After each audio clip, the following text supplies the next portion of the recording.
All right, what is going on, YouTube? As you can see, I'm on my Doc Holiday vibes today. Got me my good old handlebar mustache.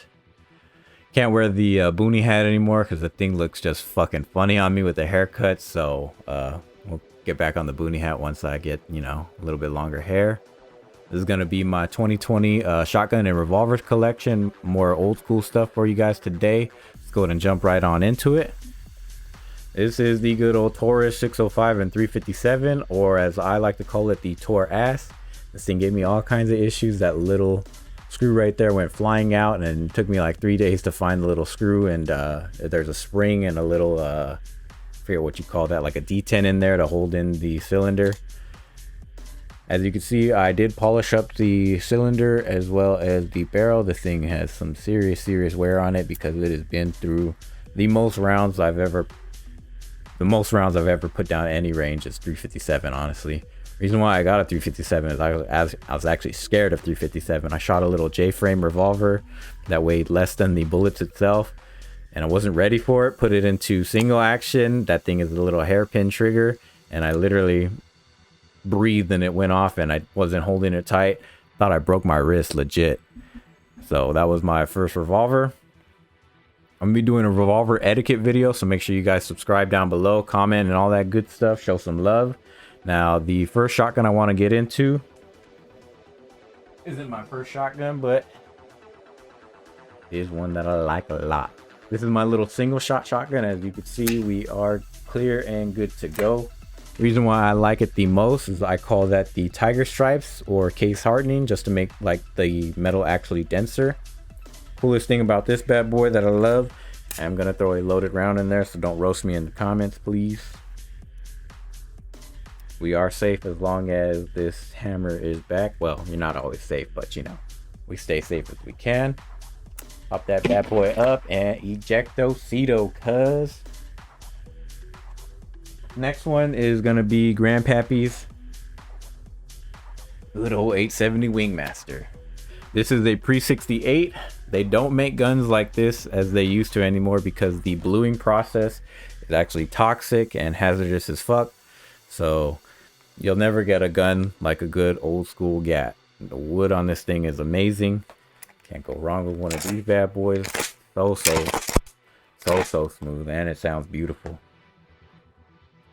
28-inch barrel on this bad boy. I don't have really any home defense shotguns. I don't consider the two that you're gonna see in a moment home defense. You'll see why right now.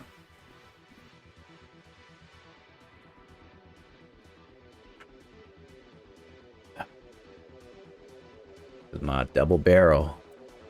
It has both of the hammers on it. The only bad thing I don't like about this is the safety is right here and one right here.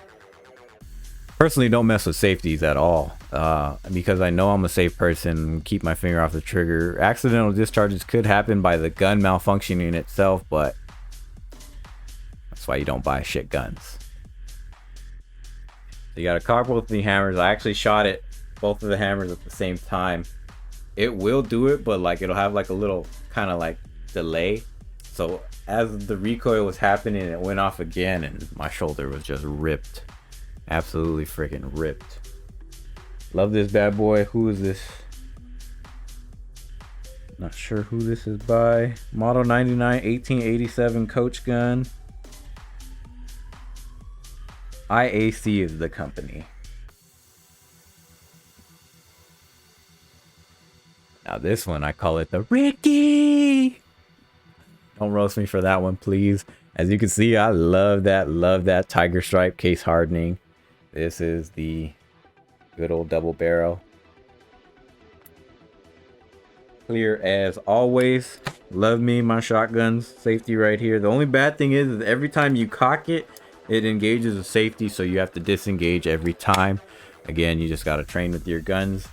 The number one shotgun you got to train with is probably the Kel-Tec KSG. That thing is retarded, if you ask me. I would probably never buy one personally.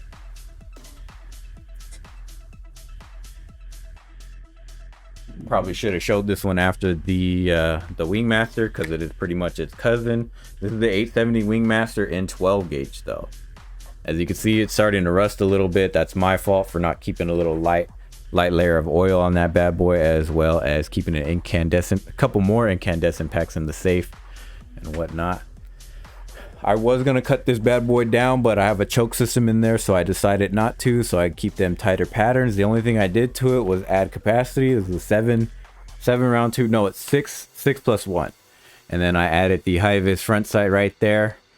Thing is on point. Love me a high vis front sight with the blacked out rear sight, or no sights at all.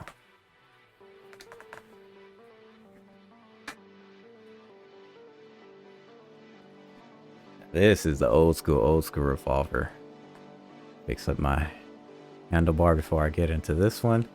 This is my 45 long Colt. This is by New England Co. Who is this by again? No, the Jaeger Itali mod. Not really sure. I was working at the gun store. This thing came in on consignment and it was cheap as fuck. I was like, I gotta have it. They thought it was in 44 Magnum, and then I was looking for a 45 long Colt, so as soon as I saw a 45 Colt on it, I was like, I gotta have it. It's mine, 100%. This thing is beautiful. So a little bit of, I love the nostalgia of the old school firing pin. The only thing is, with the old school firing pin like that, when it is sitting down, I don't know if you guys could see it, but the firing pin is sticking out. So like, that's why they back in the days they would carry one with one chamber empty, so when you're riding on horseback and whatnot, you're not gonna go discharging around while you're, you know, on horseback bouncing around. 45 long Colt, so it is single action only. So to load it, you have to pop open the gate, put it into the half cock, and then the cylinder spins freely. Then you load up each one by one to eject. You got your little ejector rod right here, and then eject each one out. Old school. I played Metal Gear Solid a lot. That's why I was a revolver guy. I loved Revolver Ocelot, spinning his shit all the time. First time I ever went into a gun store to buy my Bertha, the guy was trying to show off and he ended up dropping one of the guns. That shit was fucking hilarious. But I got this one because, you know, love me my old school gats. That was my 2020 shotguns and revolvers collection. Hope you guys enjoyed. Be on the lookout for more videos about guns. Subscribe to the channel, support me, and you guys take care.